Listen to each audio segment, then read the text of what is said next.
మీరు నమ్మగలరా? తన దిగువ శరీరాన్ని పూర్తిగా కోల్పోయిన ఈ వ్యక్తి అద్భుతంగా బయటపడమే కాకుండా నమ్మశక్యం కాని ప్రేమగల భార్యను కూడా కలిగి ఉన్నాడు. ఆ వ్యక్తి పేరు లారెన్ షవర్స్.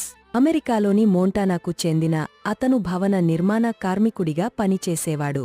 కొన్ని సంవత్సరాల క్రితం అతను 15 మీటర్ల ఎత్తైన వంతెనపై నుండి పడి అతనిపై పడిన ఫోర్క్లిఫ్ట్తో తీవ్రంగా నలిగపోవడంతో ఘోరమైన ప్రమాదం జరిగింది. ప్రాణాలను రక్షించే చర్యల కోసం అత్యవసరంగా ఆసుపత్రికి తరలించారు.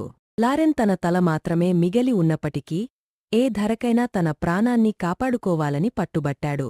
చివరికి వైద్యులు అతని కుడికటి మరియు నడుము క్రింద ఉన్న అన్ని అవయవాలను తొలగించారు. విజయవంతమైన శస్త్రచికిత్స తర్వాత లోరెన్ తన దిగువ శరీరాన్ని కోల్పోయాడు మరియు దానితో పాటు కీలకమైన పునరుత్పత్తి మరియు విసర్జన విధులను కోల్పోయాడు. జీవన నాణ్యతలో పదునైన